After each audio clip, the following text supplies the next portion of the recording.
அடையாறு ஆறு சீரமைப்பது தொடர்பாக எவ்வளவு நிதி ஒதுக்கப்பட்டுள்ளது என்பது தொடர்பான காரசார விவாதம் தற்போது சட்டப்பேரவையில் நடைபெற்று வருகிறது. அது தொடர்பான விவரங்களுடன் நமது தலைமை செய்தியாளர் சிவா இணைப்பில். சிவா, இப்போ இந்த அடையாறு ஆறு சீரமைப்பில் எவ்வளவு நிதி ஒதுக்கப்பட்டிருப்பதாக அமைச்சரும் அதற்கு சட்டமன்ற உறுப்பினர் கேள்வி பதில் தொடர்பான உங்களது விவரம்? கோபால், அடையாறு நதி சீரமைப்பு தொடர்பாக ஒவ்வொரு பட்ஜெட்டிலும் 1500 கோடி ரூபாய் நிதி ஒதுக்கப்பட்டு வருகிறது. ஆனால் அந்த நிதி எதற்கு செலவிடப்படுகிறது என்பது தொடர்பாக அதிமுக சட்டமன்ற உறுப்பினர் முன்னாள் அமைச்சர் விஜயபாஸ்கர் இந்த பட்ஜெட் மீதான பொது விவாதத்தில் கலந்து கொண்டு பேசும்போது அது கேள்வியாக எழுப்பியது. குறிப்பாக இந்த பட்ஜெட்டில் அறிவிக்கப்பட்டிருக்கக்கூடிய இதே அளவிலான நிதிதான் கடந்த முறை பிடிஆர் பழனிவேல் தியாகராஜன் நிதித்துறை அமைச்சராக இருக்கும்போது அறிவிக்கப்பட்டது. கிட்டத்தட்ட 3 முறை 1500 கோடி ரூபாய் நிதி ஒதுக்கப்பட்டிருக்கிறது. எனவே ஒட்டுமொத்தமாக 4500 கோடி ரூபாய் இதற்கு நிதி ஒதுக்கப்பட்டிருக்கிறது.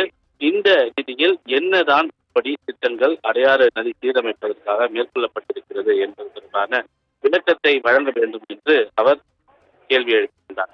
அடையாறு ஆற்றினுடைய 10,000 அடையாறு ஆற்றங்கரையோரம் இருக்கக்கூடிய சுமார் 10,000 குடும்பங்களை மறு குடியமர்வு செய்யக்கூடிய பிரச்சனை இருக்கிறது என்றும், வாழ்வாதார பாதிப்பு இல்லாமல் அவர்களை மறு குடியமர்வு செய்ய வேண்டும் என்றும், இந்த ஆண்டில் தைதை முதல் திருவிக்கா பாலம் வரை இருக்கக்கூடிய இந்த குடியிருப்புகளை அகற்றுவதற்கான பணிகள் என்பது அந்த தொகையில் மேற்கொள்ளப்பட்டு வருகிறது என்பதை அமைச்சர் மா சுப்பிரமணியன் தன்னுடைய கருத்தாக தெரிவித்தார். அதே போல அமைச்சர் KN நேரு பதிலளிக்கும் போது முதல் ஆண்டில் ஆற்றினுடைய கரையோர மக்களை மறு குடியமர்வு செய்வதற்கான நடவடிக்கையை அரசு எடுத்திருக்கிறது என்றும், அதற்கு அடுத்த ஆண்டில் அடையாறு சீரமைப்பு பணிகள் என்பது தொடங்கும் என்றும், 10,000 குடும்பங்கள் அடையாறு ஆற்றங்கரையோரம் இருக்கக்கூடிய நிலையில அவர்களுடைய வாழ்வாதாரம் பாதிக்காத வகையில் நடவடிக்கை எடுக்க வேண்டும் என்பதாலேயே இதற்கு ஒவ்வொரு ஆண்டும் நிதி ஒதுக்கீடு செய்யப்படுகிறது. எனவே ஒவ்வொரு ஆண்டும் ஒதுக்கீடு செய்யப்படக்கூடிய இந்த நிதி முறையாக செலவிடப்படுகிறது